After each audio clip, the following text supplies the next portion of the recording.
Assalamualaikum warahmatullahi wabarakatuh. Selamat pagi teman-teman semua. Pada kesempatan kali ini saya mau menjelaskan tentang demonstrasi kontekstual pada mata kuliah Filosofi Pendidikan topik 3. Pada demonstrasi kontekstual adalah hasil dari ruang kolaborasi kami di kelas. Saya dari kelompok 3. Ya.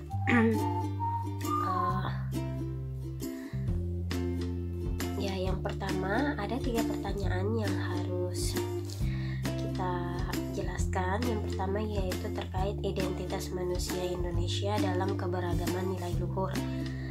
Nah, identitas manusia Indonesia dalam keberagaman nilai luhur.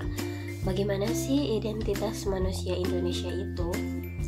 Di sini saya akan menjelaskan ada 4 kriteria identitas manusia. Yang pertama ada Kebinekatunggal-Ikaan, yang berarti di Indonesia ini banyak budaya, ras, etnis dan suku agama, sehingga itu menjadi suatu kebinekaan bagi Indonesia itu sendiri, yaitu berbeda-beda tetapi tetap satu.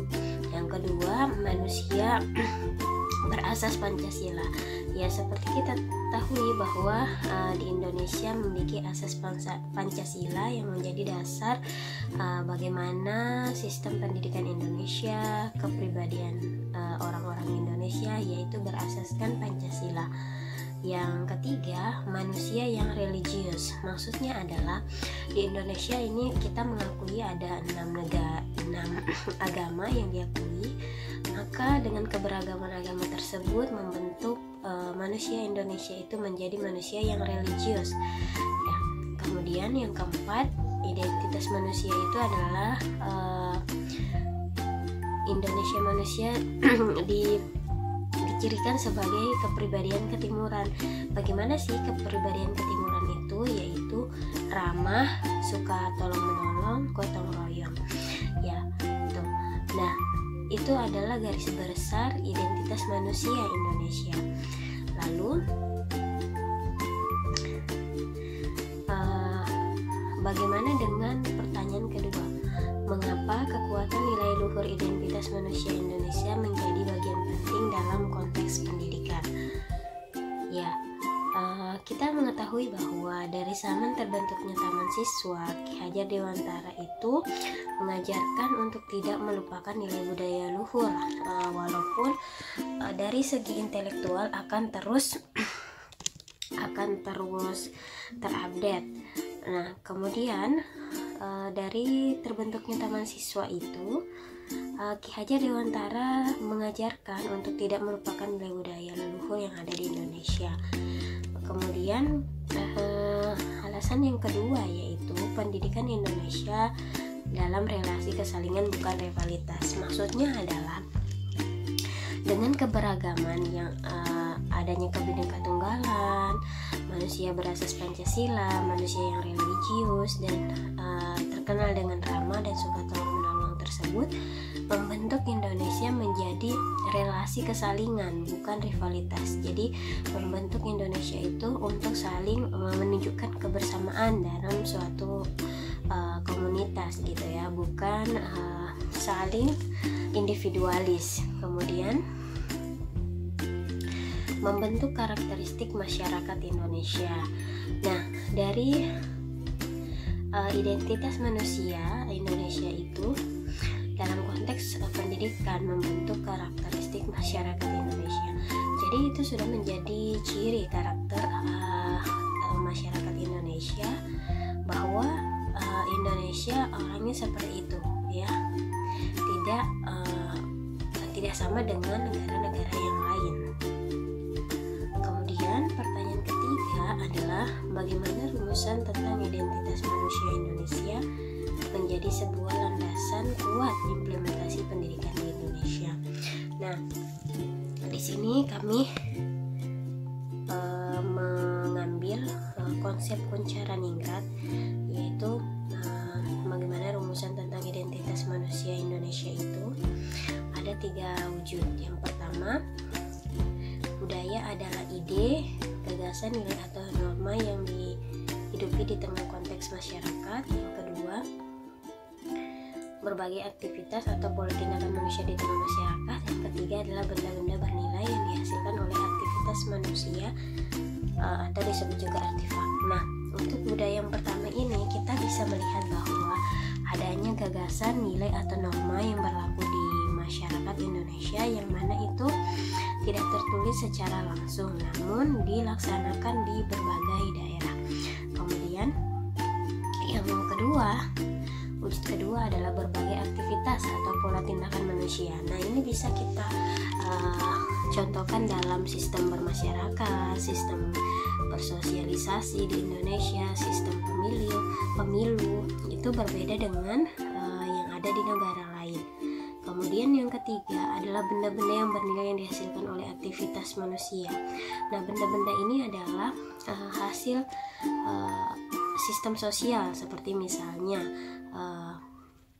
perayaan, upacara adat, kemudian pemberian mahar pada perkawinan, kemudian baju adat, lagu-lagu daerah, alat-alat musik daerah. Nah, itu menjadi wujud yang ketiga menurut Goncaraningrat, yaitu sebagai artefak yang berbentuk fisik. Maka jika kita hubungkan dengan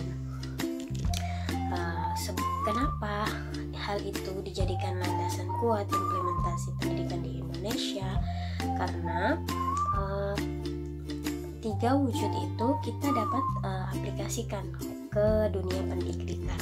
Contoh misalnya gagasan, nilai atau norma yang berlaku di masyarakat kita bisa ajarkan pada nilai-nilai pada materi agama, pada mata pelajaran agama, kemudian mata pelajaran pendidikan kewarganegaraan.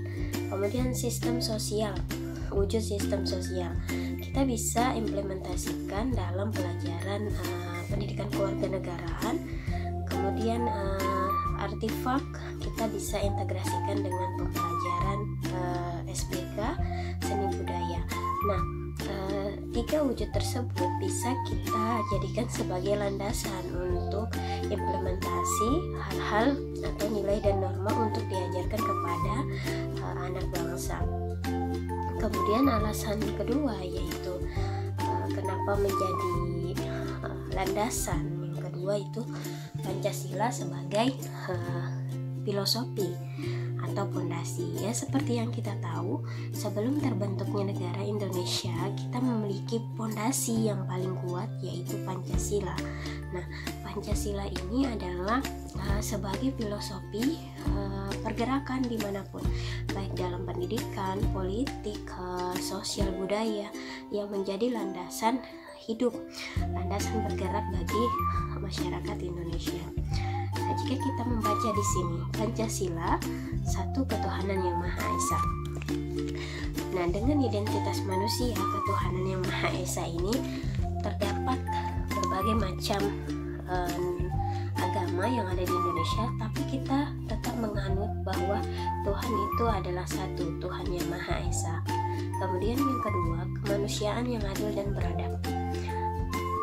Kemanusiaan yang adil dan beradab di Indonesia kita diajarkan untuk menjadi manusia yang saling beradab, memiliki sopan santun antara satu sama lain dan menghargai toleransi dengan keberagaman yang ada. Kemudian persatuan Indonesia.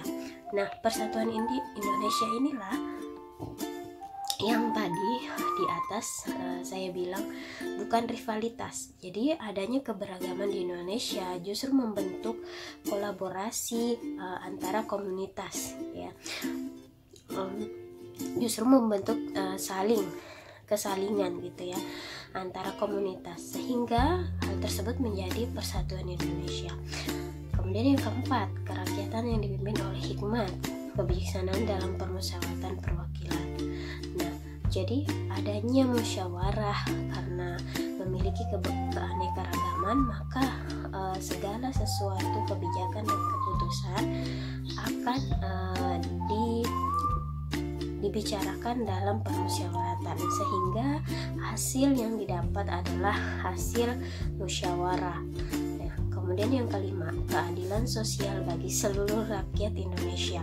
Nah, keadilan sosial bagi seluruh rakyat Indonesia ini adalah dengan berbagai latar belakang yang ada di Indonesia, berbagai latar pendidikan, latar status sosial, maka membentuk Indonesia itu memiliki rasa adil. Setiap orang memiliki hak untuk diperlakukan adil di Indonesia. Itu makanya filosofi yang kelima itu keadilan sosial bagi seluruh rakyat Indonesia. Nah, Pancasila ini adalah sebagai bentuk landasan bagi semua masyarakat Indonesia untuk digunakan, diimplementasikan dalam dunia, dalam di segala aspek kehidupan gitu ya, sehingga hal ini menjadi penting untuk diimplementasikan dalam sistem pendidikan di Indonesia. Itu saja yang bisa saya sampaikan. Semoga bermanfaat. Assalamualaikum warahmatullahi wabarakatuh.